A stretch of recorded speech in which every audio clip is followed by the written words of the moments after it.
Hi everyone, Master P here from the Language of Composition 3rd edition. Today we're taking a look at the synthesis writing prompt that you will encounter on the essay portion of the AP Language and Composition exam. As with any of our prompts, we want to make sure that our essays answer the prompt. You could write the most beautiful piece of writing in the world, but if your essay does not address the prompt, you're not going to score well on the scoring tool.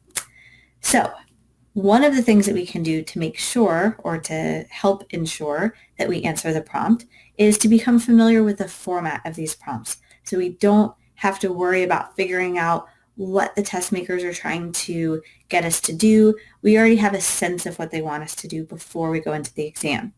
Nonetheless, you always want to make sure you read the prompts carefully, slowly, and critically. One of the things that you want to pay very close attention to are the verbs the test makers use on the exam. These verbs will tell you what to do. So the common verb that you will see for the synthesis essay is the word synthesize. You got it. You knew that. So what does that mean? It means that you are being asked to combine a number of things into a coherent whole. Let's take a look at an example. Green living, practices that promote the conservation and wide use of natural resources, has become a topic of discussion in many parts of the world today. With changes in the availability and cost of natural resources, many people are discussing whether conservation should be required of all citizens. Carefully read the following 6 sources, including the introductory information for each source. Then synthesize information from at least 3 of the sources and incorporate it into a coherent, well-written essay that develops a position on the extent to which government should be responsible for fostering green practices. Make sure that your argument is central. Use the sources to illustrate and support your reasoning. Avoid merely summarizing the sources. Indicate clearly which sources you are drawing from, whether through direct quotation, paraphrase, or summary. You may cite the sources as source A, source B, etc., or by using the descriptions in parentheses. All right, let's take a look at the different components of that prompt because it's a pretty long prompt. First, we're going to come across this background and context. And the test makers are usually quite, I don't know if good is the right word, but they're quite conscious of the fact that students need background and context in order to fully answer these questions. So not only do they tell you kind of what's been going on, they also give you a definition for what the term or phrase green living means. And they say that this is an issue that people are talking about. Then you are assigned your task. And we're going to get to that a little more closely in just a minute. So we'll skip that for the moment. This last paragraph, these are the important reminders for using sources. These reminders don't change, or at least they haven't changed. So, once you're familiar with these reminders, you should maybe only need to skim the wording on the exam.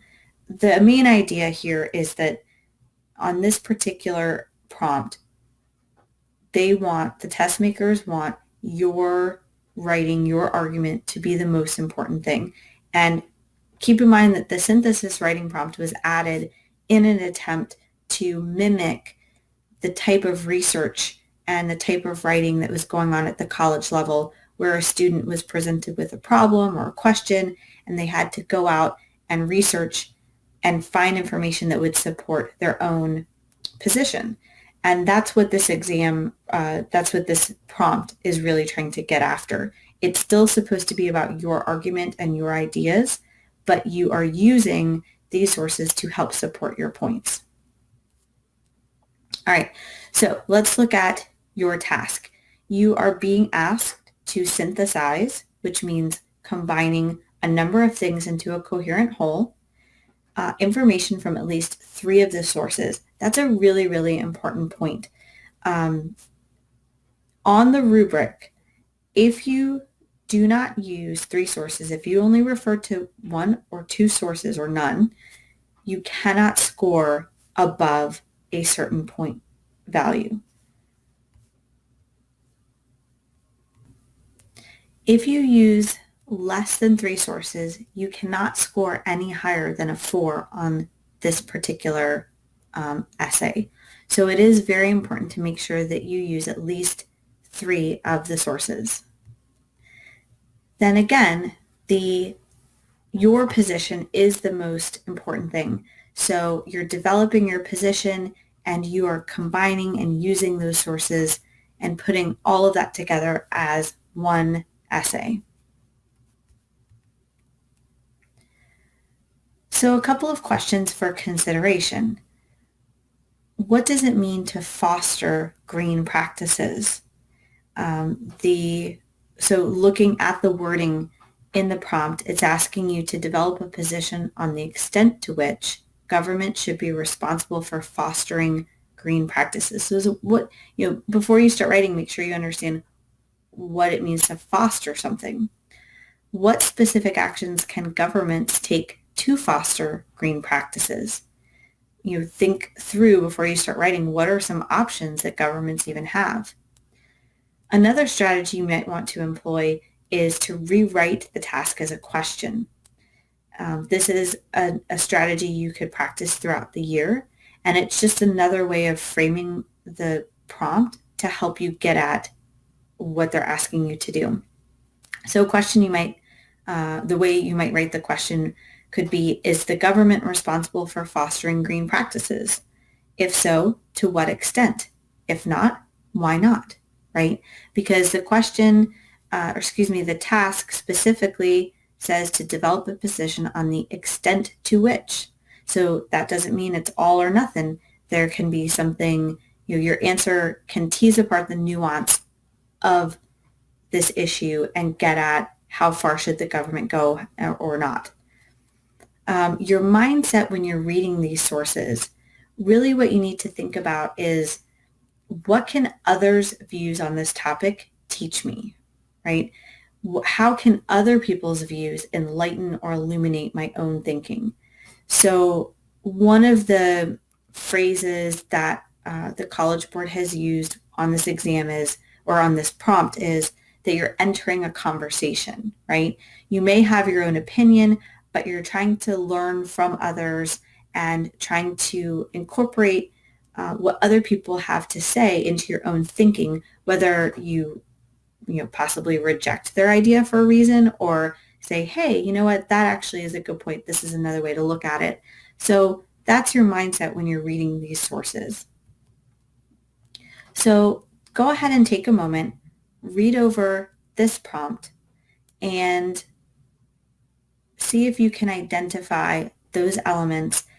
Practice with those strategies, practice putting the task, writing it as a question, and thinking about what questions would you need to consider before you begin writing.